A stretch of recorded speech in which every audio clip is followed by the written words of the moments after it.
Okay, like be me, right? But make me way smaller. Like make me small, make me 15 or 16 years old. Cool. Now put me in a room with an iPhone 5 and unlimited access to the internet and show me the results.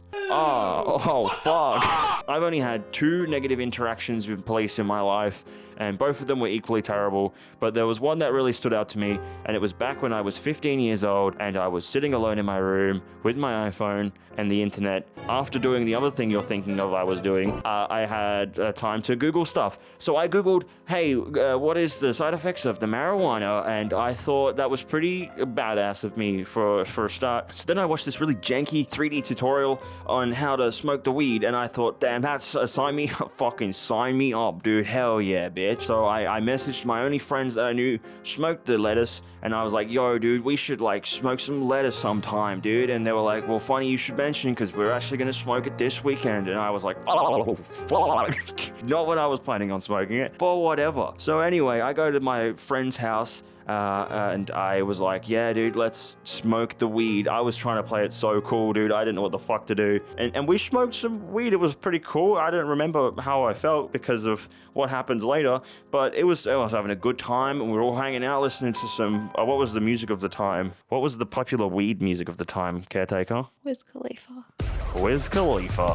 Fucking put off some MLG shit. Yeah. So we're just vibing, and one of the friends, and for their sake, I'm going to keep their names out of this, was like, yo, we should get some food. And I was like, oh, fuck yeah, dude. Food sounds lit, my guy.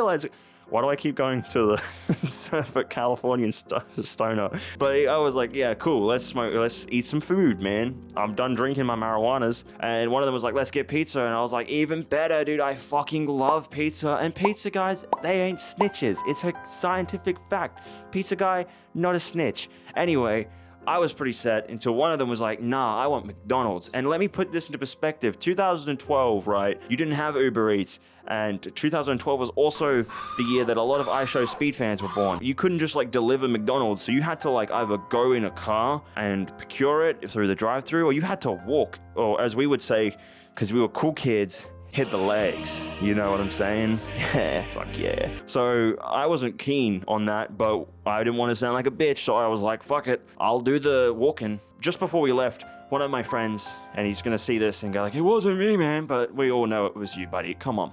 Like, listen, let's be real for a second. You did it, okay? You fucking did it, buddy, okay? You fucking did it. He handed me the most decrepit looking specimen of a fucking joint and was like, yo, bro, hold on to this. And again, I'm just nervous, all right? I have never had cool friends who smoke the weed, so I just wanted to be the cool guy. And I was like, sure thing, bro, I got you. I'll hold on to the weed for you, man. And I stuffed it in that little coin pocket, the useless pocket in the jeans that still to this day I have no idea. What is that for? Can we put that up for? What? Caretaker, you're on Google. Can you Google what is coin thing? Well, in all caps too. What is the little pocket? Cowboys used to wear their watches on chains. Wow, isn't it? Oh. Levi's introduced the pocket. Wow, why did you turn British? You've been my Siri. Everyone thanks Siri in the chat. Let's go. That's such a minute detail. So I stuffed it in there. We're on our way. We're walking, and I'm having a good old time. We're all joking and having a good vibe. Out pops 3 fucking police cars out of absolute nowhere, and I was like, I'm dead.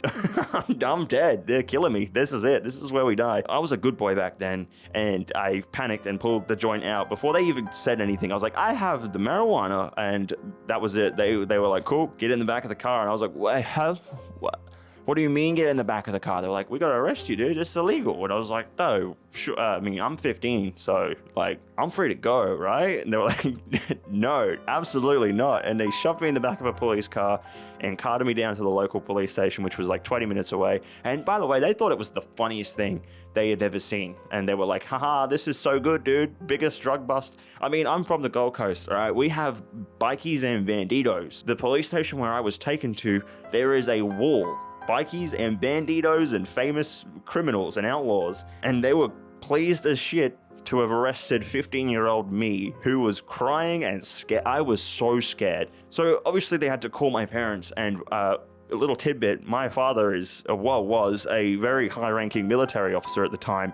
So you can imagine getting a phone call about your 15-year-old son being arrested for weed was probably not what his Saturday night was looking like. So that was sick. The only funny thing I remember from the entire interview was they asked me if I was Aboriginal or Torres Strait Islander, and I think I've given it away by now. I'm not. So I was so stoned that I thought he said, "Are you original?" And I was perplexed. I'd never heard such a question. And I said, fucking oath, I'm original. Hell fucking yeah, I'm original, dude. And I got smacked so hard by my dad. My brother still actually has being interviewed by the police. I asked him to find it. He said he'd have to have a look. But it's there. For some reason, they film it and they give it to you afterwards like a fucking souvenir from a ride. Because, I mean, that was pretty terrifying. The drive home was fucked. I sat in silence for 25 minutes while my dad absolutely destroyed me. And when I got home, he gave me a big hug and took me to Movie World the next day. So take that for what you will. That's pretty upside down emotional roller coaster of parenthood. So that was the one time I got arrested. Looking back, Caretaker made a fair good point as to why I was arrested and not, just slapped on the wrist. And I think that they were trying to ingrain some sort of like life lesson for me that I would never do it again. It didn't work because if anything, I grew a really unhealthy relationship with drugs later in life. Because I didn't want to be caught ever again. So I just got really good at being sneaky. And then I was thinking about it last night. I could have probably gotten away with it. I could have probably smushed the little thing. I probably could have just kept it in my pocket. I mean, I got this cool story out of it. So I guess that's one thing to show for it. What am I leaning on? You will never know. So that's a miraculous thing.